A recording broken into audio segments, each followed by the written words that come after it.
Hymns for Worship is an online music resource that seeks to make hymns come alive.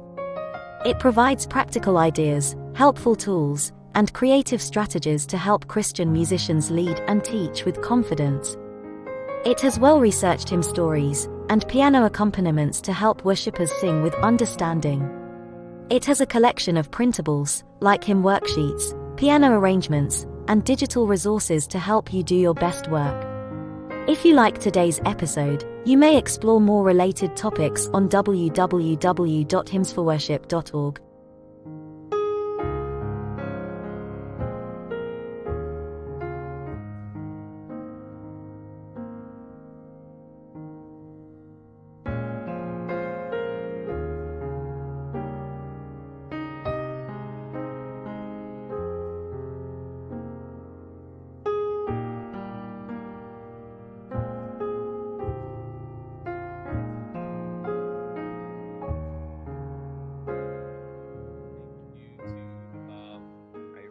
Who invited me to be here this evening. I'm here in Florida, and so it is 8:06 a.m. here. We just got up, and my wife and son are downstairs, so we're good. I was thinking I would have to find a different room.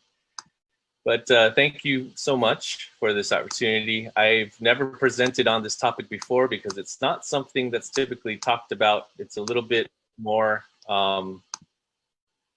it's one of those things that I haven't heard of it even being brought up at the conference level, regional conference, or even general conference level. So this is kind of a way to spark conversation, even here in the United States. And I don't know how it is there, but I know that many churches that are not Adventist pay their musicians, but it's not so much of a regular thing for Seventh-day Adventists to pay church musicians to provide the music in their worship services. So I'm going to share my screen. Has some slides here.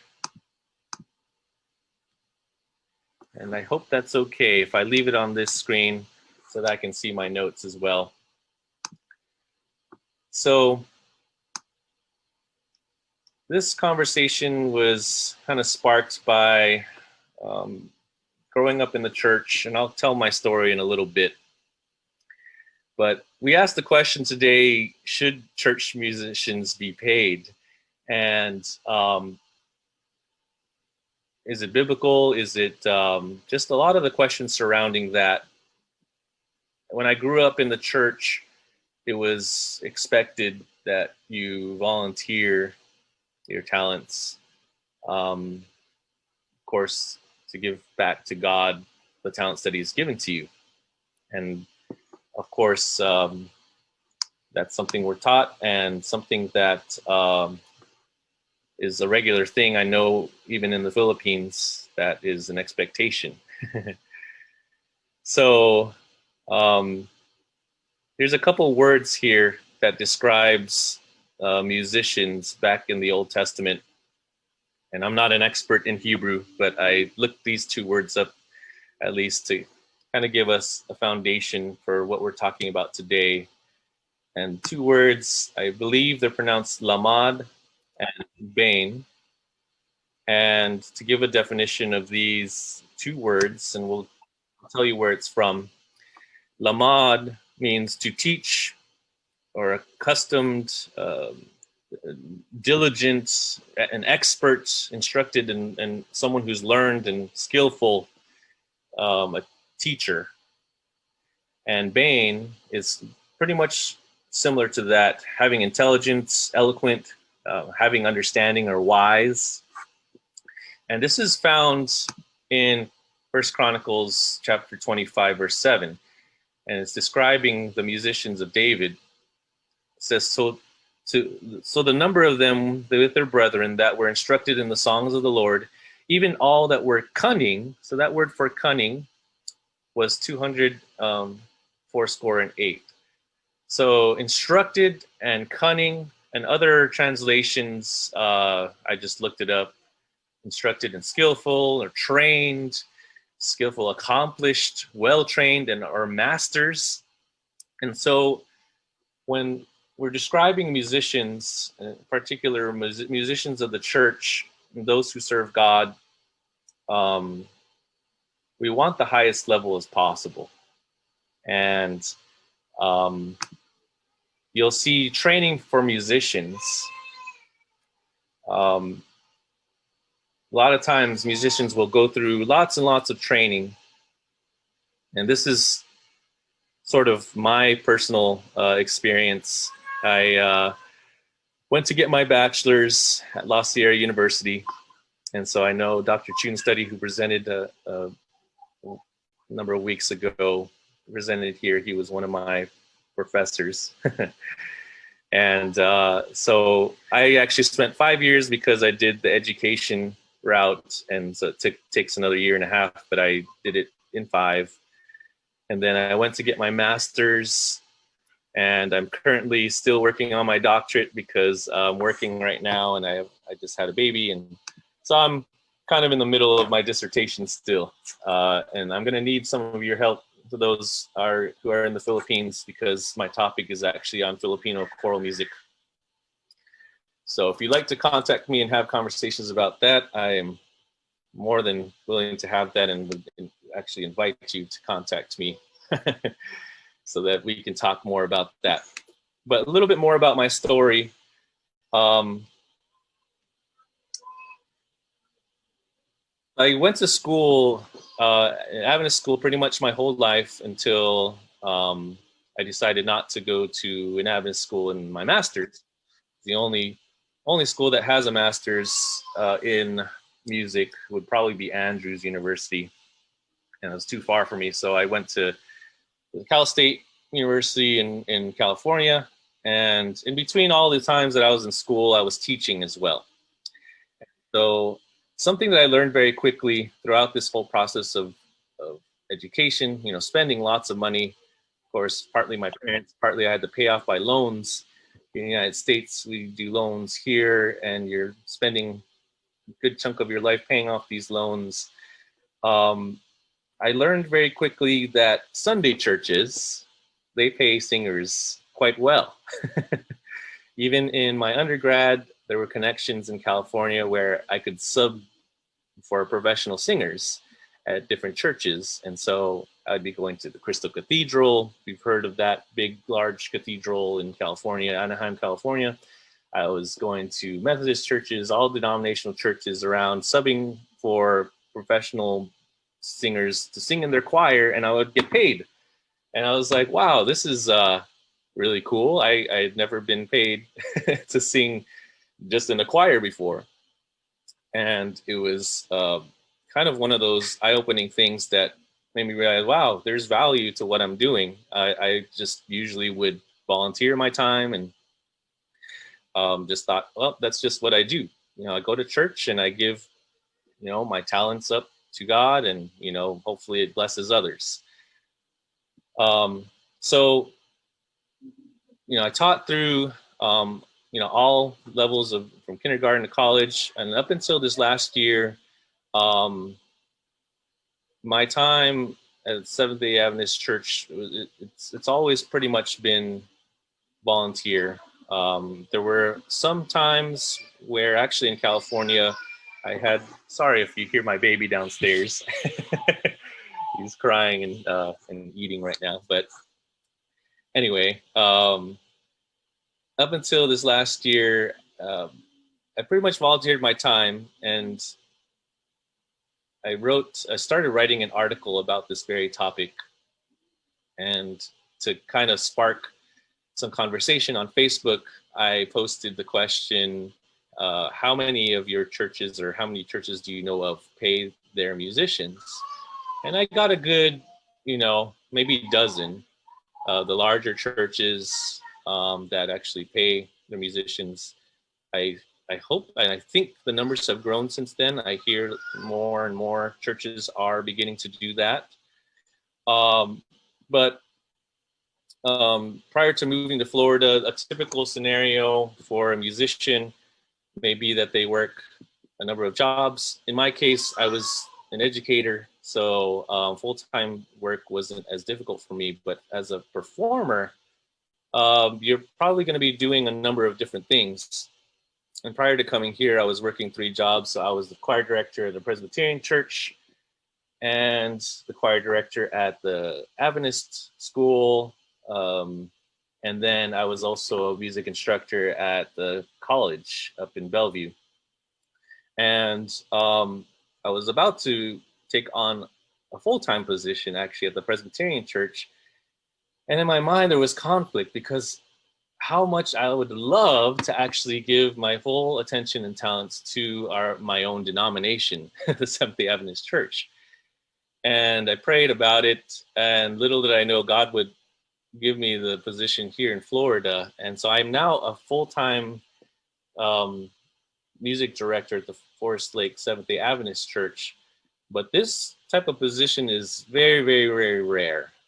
I don't even know of how many churches actually have a full-time music person at their church that's paid by the conference.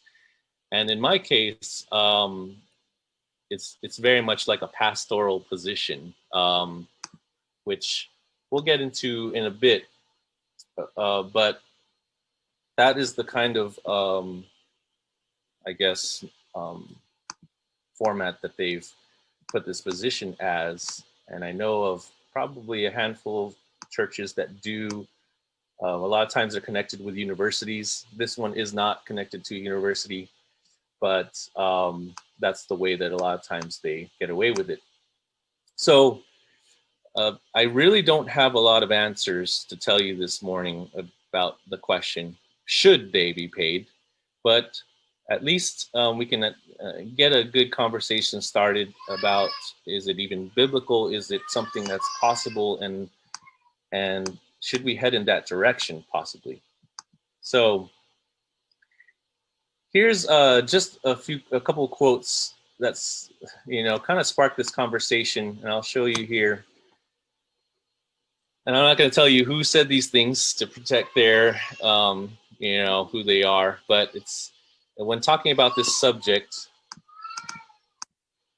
these people wrote, it's a conundrum for those who have invested a life's work in music, but are expected to give their talents gratis, like other musicians who have other professions that pay the bills. That's why schools have pre-dent, pre-med music majors. And so basically the conundrum or the situation that we find ourselves in as musicians is we went to school, get our nice degrees, and we're trained, and we've put our heart and soul and sweat and blood and tears into our craft of making music, whatever instrument it is, or if we're conductors, we put our whole life's work into it, but yet we're expected to volunteer. And so how do we take care of ourselves, our family? How do we live as musicians? Is that a viable way, a viable career to even go into? And, my parents, of course, like good Filipino parents, they weren't extremely discouraging to me, but it was one of those things where they said, well, we care about your future and your possibility of success. It's very competitive, and we just want to look out and see if you wanted to look at other career possibilities. And I may even say the same thing to my son when he grows up, because it's not easy, to be honest. It's a lot of work, and a lot of work that doesn't bring in a steady paycheck all the time. But praise the Lord, he always takes care of us. But that's part of the frustration and what sparked this conversation here in the United States. Of course, Filipinos, my parents always lended towards having us go into something that looked like it was going to bring in more money, like the medical field, or even computer type work, or even other career paths that you just know that they're going to, be paid more. But we, of course, know this as musicians. We do this not because of the money. And we'll get into that later. But here's another quote that's a little bit more forceful and a little bit more real about this subject. Here's what he says. He says, "We are forcing our musicians to work for other denominations because we don't care about them. I don't know where to start. What is first, the chicken or the egg? Do we just not make any music for free anymore? Maybe that will force the church to start paying a professional what she or he deserves. If you put it in perspective, we musicians spent way more money and way more hours of studying than pastors do in getting their degrees. So why shouldn't we get paid a fair amount for what we do? I feel really sorry about this situation, even more so now that I teach at an SDA university. We're supposed to help change things, but the mentality that I see from the GC all the way down is as archaic as institutionalized religion." And so this is kind of a frustration that we're having here and that we have here, especially for those who, in this case, he teaches at a Seventh-day Adventist school, and he's teaching music majors, and he's telling them, learn your art and your craft and really be solid at it. And, but then it's this frustration that, okay, now what after they graduate? Go out and be poor. Yeah, it's fine. But go out and, he can't assure them that they're going to actually find a viable way of living. Because most of the time, our denomination, and we'll talk more about my own thoughts about this, but just as a very real, blunt statement, they don't tend to invest back into their musicians that they train financially. So that is the conundrum that we find ourselves in. So here we go. This is the slide that I'm going to talk about. Is it even biblical to pay church musicians? You can write down those texts. They're very good. It talks about the Levites in the Old Testament, and we can go all out and dissect that. I'm not going to do that, but I'd like to quote this. This is actually from our own Seventh-day Adventist Sabbath School quarterly, so it's not what we would consider an inspired, word or anything like that. But this is their interpretation and their way of, this is coming from an Adventist source. So I'll just read it here, and we can discuss this at the end. But the singers were Levites, and therefore officially assigned to the temple. Thus, providing music for the temple services was their paid job. During the time of King David, a full-fledged music academy was organized, which he supervised. It had teachers and students, young and old, who worked in shifts in the temple providing music. Some were instrumentalists, others singers, yet others took care of the instruments and the garments used for the services. And also, I'll add in there were directors as well, choir directors. It actually mentions that. What was the purpose of such a professional organization? It served to develop talent and the vision of excellence in worship. Excellence must always be a goal in worship. Praises must come from the heart and be expressed in the best ways so that the people will be spiritually uplifted. One can assume that those musicians and singers who served in the temple were carefully selected to lead the worship service. So we find in these texts that, as an example, in Nehemiah, there's a dedication to the wall of Jerusalem. It mentions music, cymbal. They're playing harps, lyres, cymbals. They had a choir. Sound of rejoicing could be heard far away. They had a lot of musicians over there. And then it mentions at the end, in verses 46 and 47, that Israel gave portions or offerings to the musicians. And so, is it biblical to pay musicians? Yes, that is the answer.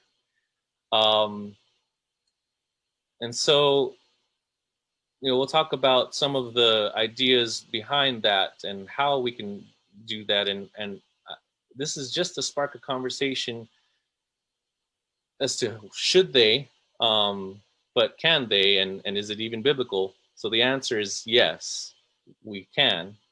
And if we were to follow kind of the order of the Israelites in the Old Testament, then we would.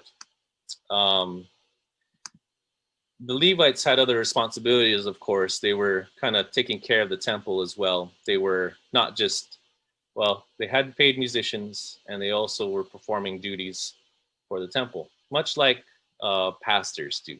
And so it's kind of like pastors also being trained as musicians. Um, and that would be an awesome curriculum, wouldn't it, to have a pastoral music major, something like that. And that was actually one of my dreams when I was in La Sierra. I started to change my major into a pre-seminary type of thing, and then realized that's not the route. I didn't want to be a pastor, but I find myself in that sort of position now. But I guess we'll get to the last part here, other considerations, and um, what are some of the benefits and probably some of the other things we'll need to consider when we decide, okay, we do want to pay our musicians. So here's some of the benefits, and these are just my thoughts. I guess the situation that we find ourselves in, and I've hopped around to many different churches. I've been a part of large churches and small churches.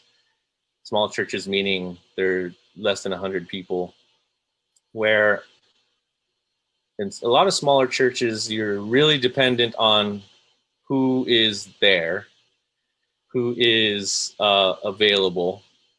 And so many times, even though I'm not the greatest pianist, I can still play hymns and lead that way. I would end up having to play piano because nobody else can do it. And I know probably that may have, for those of you watching, you may have run into that situation.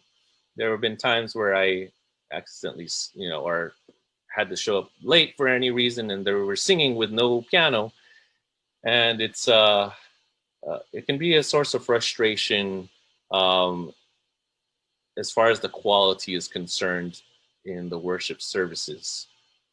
Um, what the benefit does is it creates if you were to pay a musician to do the job, they're there, they provide the music, it creates an expectation of excellence, and it also gives value to the musicians because, hey, we value enough to really put our money where our mouth is.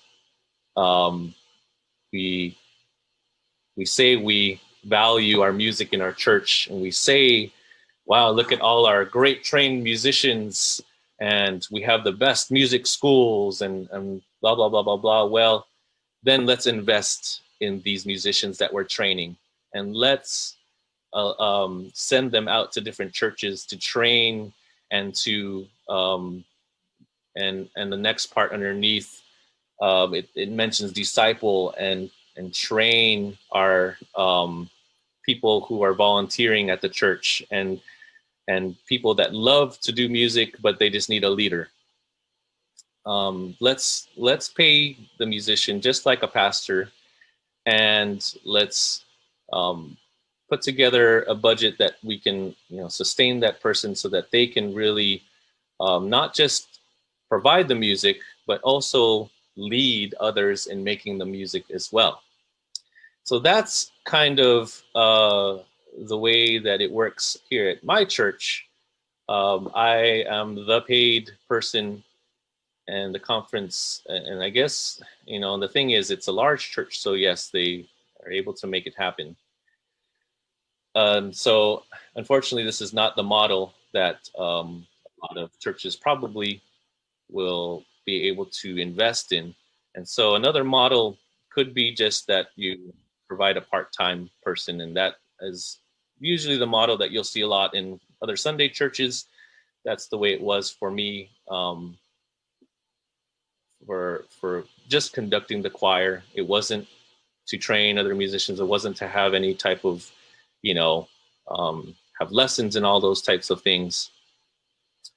But it really gives value to the musicians, and it allows them to focus on the task at hand. So they're not a doctor and a nurse working their shifts, throughout the day. And then because they're so talented in music, well, let me volunteer and spend a couple hours. Well, the time that it takes to prepare, the time it takes to contact your musicians, the time it takes to do all the planning and work to put together a worship service that coincides with a sermon, all these other details that go into really making our worship service special and pointing to a clear and united message kind of makes it difficult if you don't have somebody who is going to invest a lot of time into that. So a lot of times, in it's different at different churches, but I've seen it done a lot better in, for example, the Methodist Church. They're very methodical, of course, Methodist. Every single part of the service, the thing that I learned about singing in those churches was it all pointed to one message. And I love that because, growing up, I would provide special music. Oh, what song are you doing? That Sabbath morning.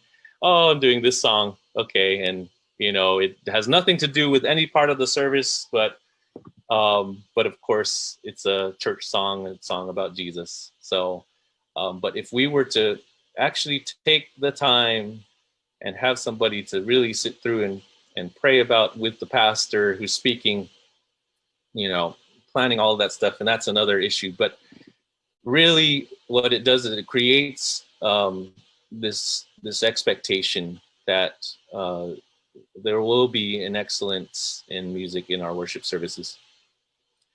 So you can read it from Ellen White's writings in Evangelism 508, but she cautions against hiring musicians that are not basically Christian, that are not in the church. She cautions against hiring those who, in her words, are worldly singers. And so when we're deciding to pay musicians, and the reason why I bring this up is it's because it's very common here actually in the United States. So there's a time where I got invited, I looked at it as a job for one of the midnight mass and Christmas Eve. I could make it over to sing for that. And so I go over there and I'm singing, and the tenor next to me, he's actually an atheist. And so it's actually very common for singers or choir directors here to kind of find a side gig, a church gig as we call it here, to do, and they'll probably be familiar with the whole setting there. And of course, I'm not of the Catholic faith. I was doing it honestly because I wanted some extra money to buy gifts for family and and friends, and so that was but when we're hiring others, and so I guess that's not a good example as far as what what Ellen White says to do, to hire out worldly singers, but should be spiritual leaders. And that is the I guess the format, that the biblical format of who we should pay are those who will not just lead musically, but also lead spiritually. And Another thing to consider also in First Chronicles 25, it says there were teams of musicians or groups, and it actually mentions the groups and the names of the people within the groups, and they all had a mentor, they all had a supervisor, and so it would be wonderful to have, those people who are supervising and those who are trained and those to have something, even if it's not a lot, but to show value and say there's an expectation here. That's very biblical. That's what they did back in the Old Testament, and I think that it's something that we can certainly do today. Um, I know in some churches that I was at, they put together what they could, and I sometimes, of course, would say, you know what, I'm volunteering, it's fine, and they'd say, no, we want you to have this, and it's not much. And it wasn't much compared to what I was actually getting paid to do in other places. But they saw the value in what a musician can bring and a trained musician can bring. Something also that was mentioned was a church, like a music academy. It's formed at the time of David. This is just a dream that another pastor at the church and I have been dreaming of, to have. What would it look like to have a church music academy type of thing where we bring in students? It could be high school, it could be even those who, any age really, to train them to be leaders in the church and train them to be able to make music in the church. What are some of the things, and we could, kind of dream on that. I almost wish that this would be a thing in our church, to have, a lot of times our curriculums here kind of pattern after the models that they have in other schools, the type of curriculum that they have. But what would it look like if we just followed what we need as a church? And so just to wrap up, some of my personal thoughts just on a larger problem. I think the excuse, and I guess it's not really an excuse, but it's the thing that's told to us, especially as educators, as pastors, as musicians, and it could probably trickle down to other professions as well, that we are missionaries, which is true. That's the thing. It's really difficult to argue with that. Yes, we are missionaries. And so we all understand you're not doing this for the money, because if you were, then you'd be somewhere else, which is true. I'm a devout Seventh-day Adventist. I believe in our message. I believe that this is God's last day remnant church. And so, yes, I'm going to stick with the church through this. And even if I have to starve to give the message, that's the mindset that we're trained to have. But what it does is it kind of de-emphasizes the value, unfortunately. And we can go down the list of what ends up happening for musicians. And these are just my personal thoughts, because I was teaching, and I was, working at other denominations because I had to. It wasn't necessarily because I wanted to. It was because I really needed to feed my family, and I needed to make some kind of living to live and to be able to provide as a man and as a person, provide for my family. So, it was one of the frustrating things that I said, man, I really wish I could work for my own denomination. And I'm one of the few lucky ones that actually can do it.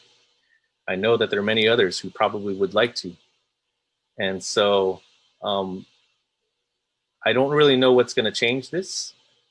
This could just be a spark to set off another spark to create more conversations and to create perhaps somebody writing an article to the conference and to everywhere to just create perhaps a new culture in building something that we can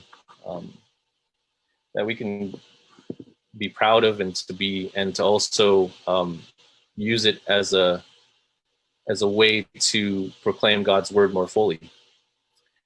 So here are some thoughts that I think we need, just to kind of give you a real expectation on what it might take. We need better trained professional musicians. It's unfortunate. Sometimes the paid musicians are not as skilled and are not as good as some of the volunteers. And that happens here quite often. So we really, as musicians, need to be the best that we can be. Because there will always be that excuse, why pay someone to play organ when Ate Girly, who volunteers, can just play just as well? So why are we going to pay somebody when someone else can just volunteer? Something else we also need, and just a few more things, is as musicians, we're past the point where we just focus on one thing. And probably for a time, we can focus on our one area, like I'm going to really focus on singing. At some point, you're going to need to have other things and wear different hats and be able to do different things. For example, be knowledgeable in audio video equipment, have those types of skills, directing, organizing, planning, people skills, networking, collaborating, YouTubing, things like this, doing Zoom meetings, and actually having a larger amount of things that you can do, because what it does is it expands your ministry and expands the things that you can do for the church and not just one thing. And that's really what is needed a lot of times in churches. There are people who are able to do multiple things. And so if you're training and you're young, it's always great to focus in on one thing, but just know that you're going to have to be able to wear different hats. And I've had to most of my life. I've done a lot of different jobs, and most currently I am editing a lot of virtual choir videos because I know how. I wouldn't be doing it if I didn't know how to do it. And what it does is it creates togetherness in a time where we can't be together. So another thing that would be amazing is if we had a worship leading curriculum or a worship academy curriculum that someone could create that will actually be kind of a standard thing that churches can use, that schools can use, that has the same training throughout, and it can be codified and standardized, that it can even be used in other schools. Perhaps there is something like this and I just don't know about it. And the last thing that we need are more churches that are willing to invest in our musicians and invest back into those that we're training to be leaders in our church. So that's it. If there are any questions, I'm open to it right now. If you have question regarding tonight's topic, the floor is now open. We also encourage you to share things you have learned tonight and anything that you want to say. If you can't unmute yourselves, then you can type on the chat box and we will just read it. So here is one question. It says, what if the deacon or the Sabbath school teacher asks to be paid also? Well, then that's another conversation that they need to have. My topic is on musicians and what the value is for musicians. And yes, I understand what the question is inferring to, because Sabbath school teachers do volunteer their time to teach. Yes. Yes, a lot of people volunteer within the church to teach. And so, to be honest, that is something that we'll have to pray about. That's not something I feel like I can answer very well.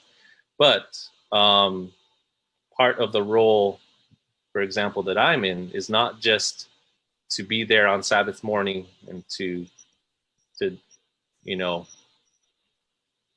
teach or to lead the choir or to provide the music or all of the above, but also it's to kind of be someone who is a leader and someone who leads the congregation and those who are involved in the music, not just musically, but also spiritually and all of the above socially. And so that is part of the thing. But my position is unique in that it's full time, so I can do that all week, and I can plan all week, and I can do all the things that I need to do. So teachers typically will have their teaching positions, though, right? They're paid to be a teacher at the school. They're paid to do that. Whereas a professional musician, yeah, they probably can do that, but you know, a lot of times performers are stuck and in a position where, well, we'll have to go somewhere else to, and yeah, we'll still go to church on Sabbath, like I said, but so I understand where that question is coming from, but for the reasons above and for the biblical reasons that were listed, I still think we could probably head in that direction.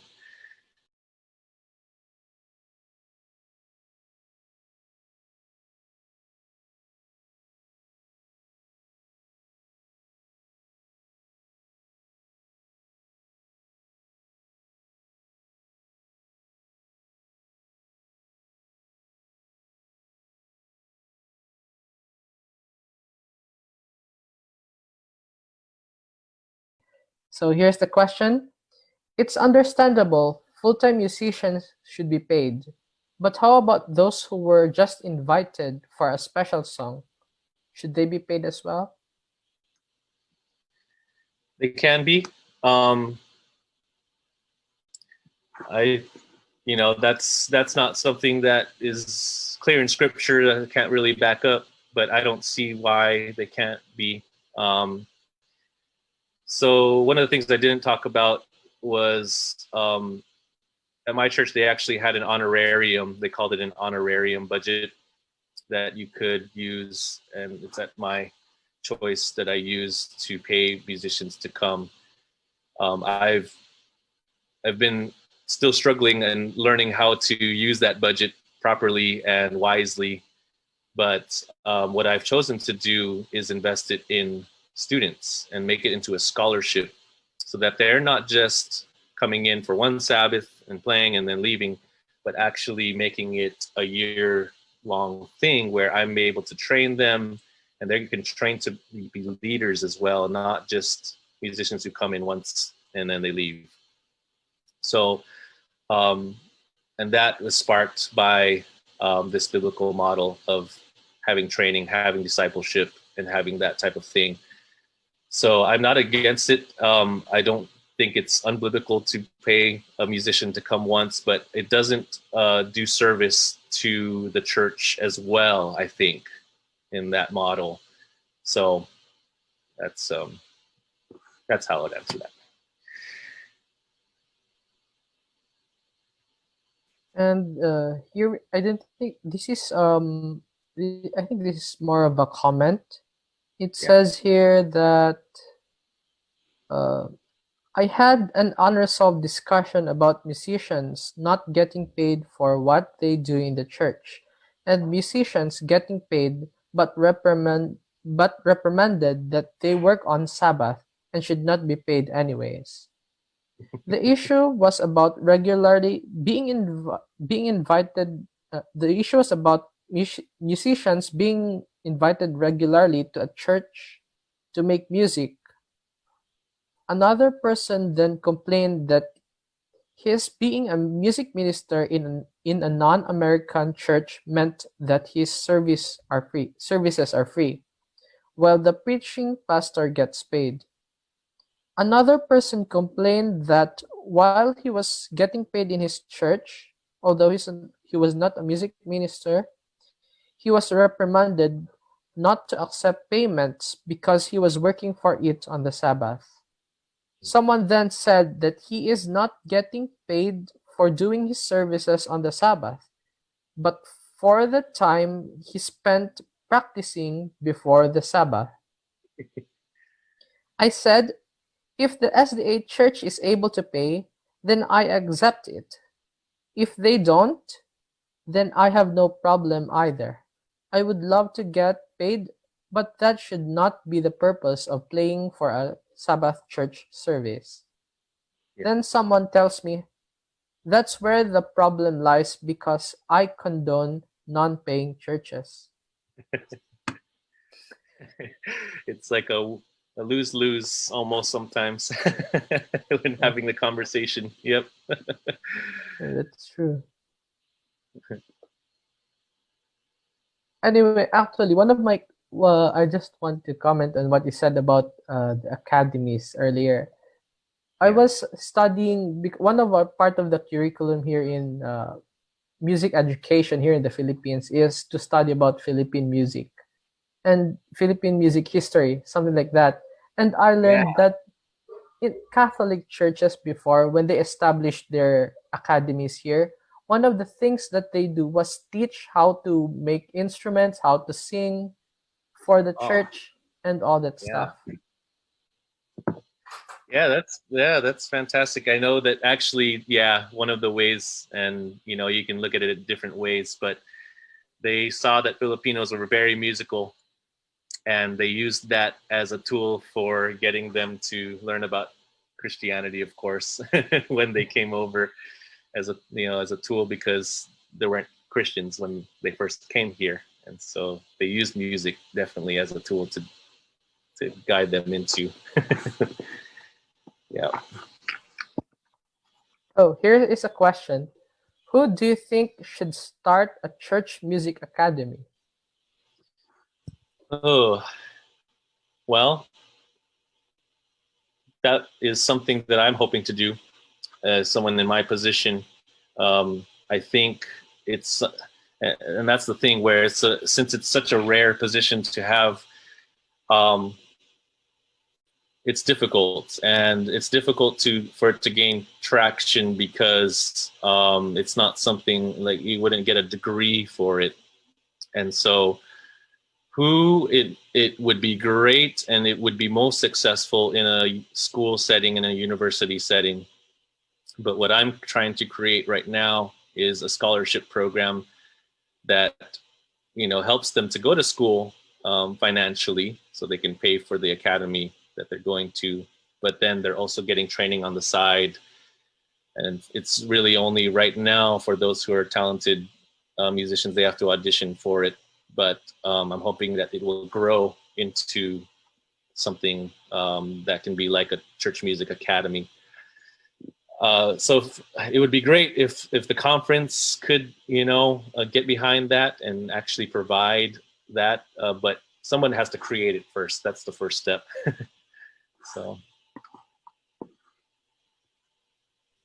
There, I agree with that. There music of a lot of untapped resources. Musicians, and they could be well used if we had more support. I think it will Um, encourage a lot more musicians to strive more towards their craft and actually put more time into it without the fear of, am I going to be able to eat later on in life? Yeah. yes, that's true. I think so. Anyway, this is another comment. I think, yeah. It says here that there should be a difference between someone who serves as a full-time music minister versus someone who just plays music at church. I believe that only the former should be paid, because they aren't just performing for the divine service, they are ministering as a worship leader along with all the other responsibilities of the pastor. If musicians believe that they should be paid in helping out in an SDA church service, then my question to them is, what is their motivation? To serve and worship God on His holy day, or to work to work or perform and charge for the participation in a church service? Last time I checked, working on the Sabbath was still a sin. Okay. Yeah. How about evangel? Anyways, there's a lot of ways to answer. I think motivation is hard to gauge, and so it's you can't really judge a person, if they are getting paid to provide music, what their motivation is behind it. So I'm not going to really touch on that. Um, there are inconsistencies with the premise of that, in that you can also say the same for evangelists who go and preach at different churches around, and they receive an offering or some money for them to keep doing what they're doing. Are musicians not evangelists as well? Can they not be? Um, so that's just a question that I would pose and argue,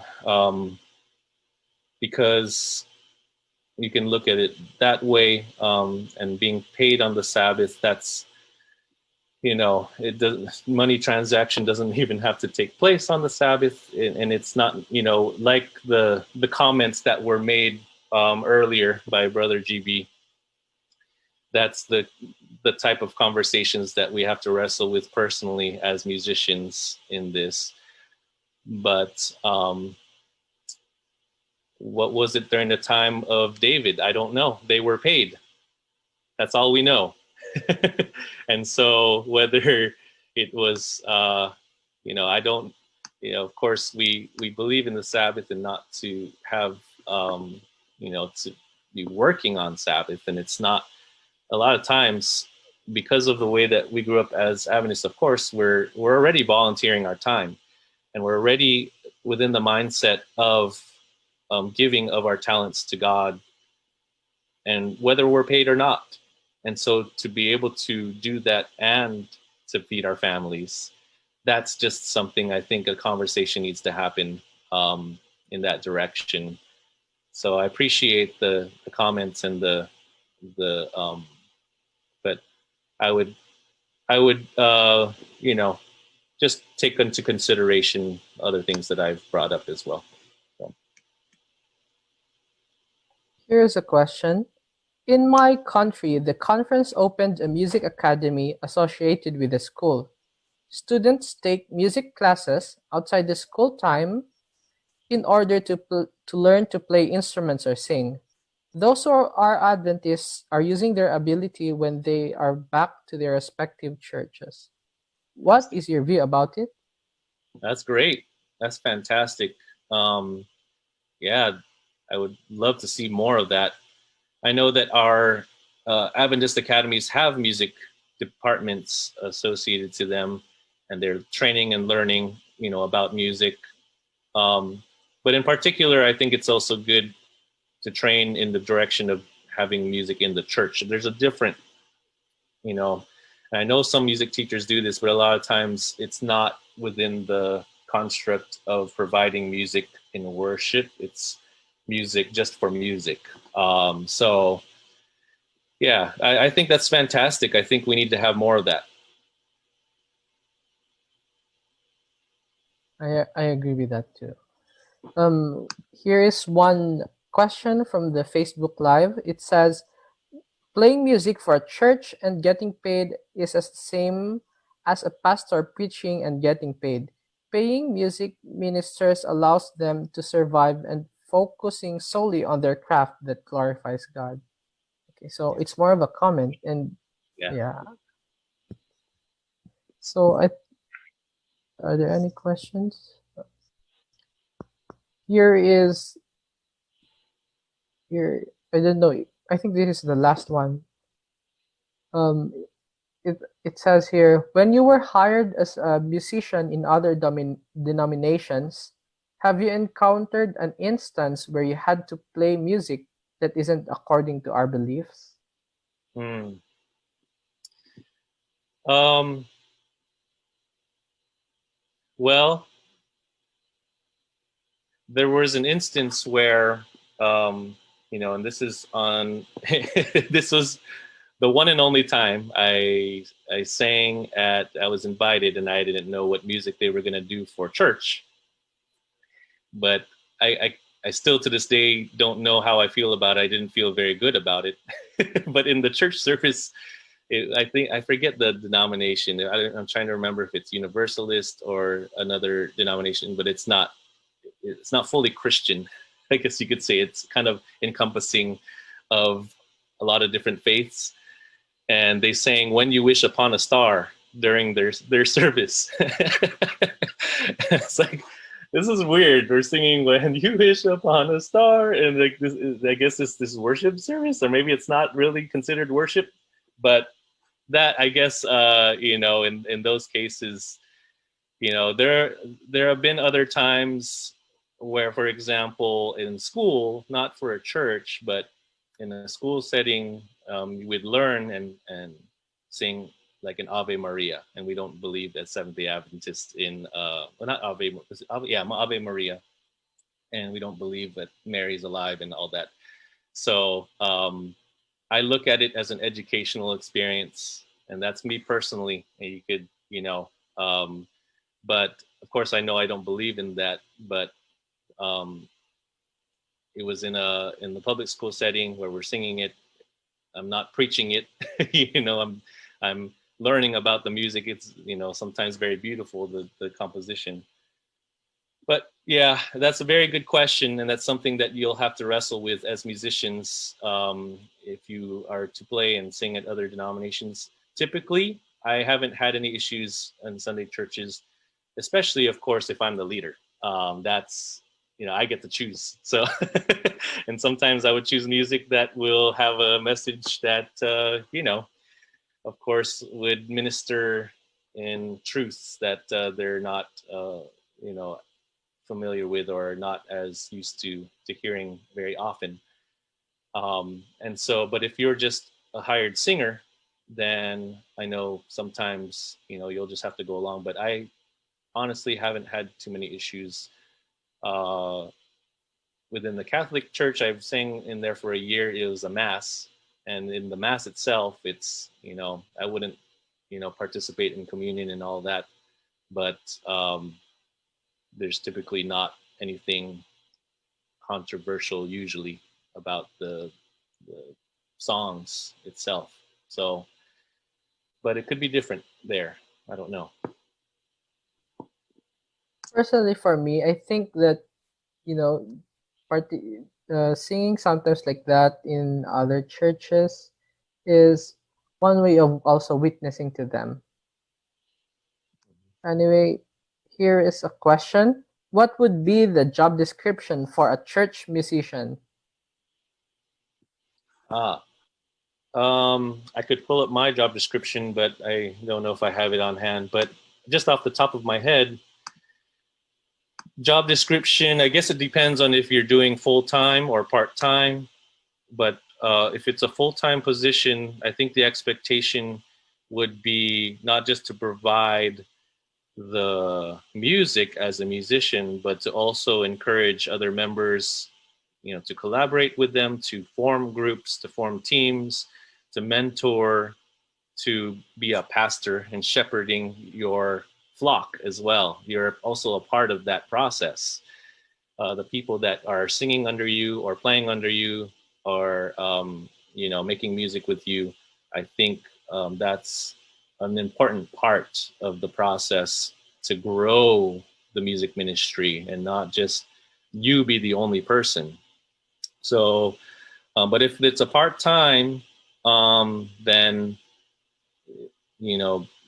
the expectation is just that you provide the music, and typically they would get paid less. Um, that's just the reality. But I guess I'm unclear as to. There's a lot of different ways that you can make the expectations according to what the needs are of the church as well. So hope that makes sense. Here's a comment. It says here, In the time of David, musicians were paid because their role is the same with the priest. The problem in our time, the role of the musicians is viewed more as performers. Yeah, you're right. That is true. And that's a lot of the mindsets of those that um, I've sung with, and they call them church gigs for a reason. Yeah, I got a church gig, at this church or whatever, and we talk about it so casually as professional musicians. But yeah, I don't think that is the biblical model. You're right. Our model is for the purpose of proclaiming Jesus Christ to the world and to proclaim the message, our three angels' messages, and to invest in, all the things that I said before. So you're right in that observation. Here is a question. It says here, the music minister, as you have mentioned a while ago, somehow like a pastoral job. I was hired as a music minister, but as a woman, I was advised not to accept it because a woman should not take on a pastoral job. Is this right? This is outside of my area of Yeah. expertise. I don't want to get into that conversation, and so I will politely decline. Okay. So here is another question. It says here, sorry, I did not attend the conference on time, but I have a question. Can we consider the worship teams as Levites to be taken care of by the church for the investment, the singing lessons taken, the rehearsal studio, petrol? How can we make pastoral teams understand this? Because only they are paid for their ministry? How can we make pastoral teams understand this? Well, I agree with you, first of all. And I think part of the conversations that we're having today is the start. I honestly don't know. And this is a new topic for me to even speak about. It's not something that we shy away from this topic a lot of times. So I guess the answer is I don't know. I really hope that we can keep these conversations going and to help others understand this. Yeah, I agree. This is just the start. Here is a comment. This is from the FB Live. It says, I guess being a Christian, it would be hard for me to ask to be paid when I know the funds in the church are offering. In the matter of pastor being paid, it's totally a different thing. I think because they work Monday to Friday as well as Sunday to look after the member, and it is a big responsibility. In my opinion, seeing them in church during Sabbath, it's because they are there to worship as well, not to be paid. But of course, if it is a full-time music leader that equals the responsibility with the pastor, I am okay if they get paid. Hmm. Yeah, it's an interesting comment. And I think it's a good conversation to have, whether musicians who only come for that Sabbath should be paid. If they're a professional musician, and this church is struggling financially, I think a lot of times, I volunteered, had my degrees and all these things. I went to a small church in Seattle, and they had a lot of good, talented singers. So I decided, I'm going to stay here and volunteer my time to conduct the choir. And we did a lot of things. Went to, sang a lot for church. And there were some points where, they looked at and, wow, we really value this and we want to give you something. And so they would take up an offering, and it wasn't all the time, but I didn't decline, because at the time I was a student, not working full time. So um, anyway, I appreciate the comment, and it's definitely a conversation each church will have to have in and how to move forward. Oh, here's something. Is this why church music is not offered as a degree in our SDA church, in our SDA schools? Because there is no job to offer within our church anyway? Well, yeah, that that's the reason and what sparked this conversation in the first place is we go through all this training. We go through years. For me, I'm going on, I don't know, year 12. Well, it's because I haven't finished my dissertation, but as far as classwork is concerned, the number of years I put in is 9 years. And so if I weren't working as a full-time pastor, I would probably, at a Seventh-day Adventist church, I have to, provide for my family. I've got my wife, my son, and my mother-in-law who lives with us, and it's all in my salary. So I don't know how you can judge that. So yes, the answer is yes. That is the reason probably that we don't have a church music degree. So I guess that's all for tonight. So thank you very much. This is really an eye-opening. This can be more studied. We can learn more how we can really find the right view for this, starting with this one. And it's just a good thing to open this with us, the community, the music community, while we are thinking also of being ministers also. So thank you very much, sir, for this time. Yeah. I hope you can join us again sometime, maybe. So with that being said, let's invite Sir Jeremy to share a word of prayer as we end tonight's meeting. Let's pray. Our dearest Heavenly Father, I thank you so much for this ministry that is going out to different parts of the world. And I pray that you would give us wisdom in this area, in this topic. All we want to do is glorify you, and that Jesus will be lifted up as a result. And we struggle and how to do that the right way. And so we ask you to guide us as we make these decisions in our own communities, in our own churches, that you would give us wisdom on how to move forward in creating value to our musicians, to our worship services, to ultimately make sure that you are portrayed as fully as possible. Just ask that you be with us now as we go our separate ways. We love you. We ask this in your precious name. Amen. If you like today's episode, you may explore more related topics on www.hymnsforworship.org. For the latest updates, you may also visit, like, follow, and subscribe on Facebook, Instagram, and YouTube.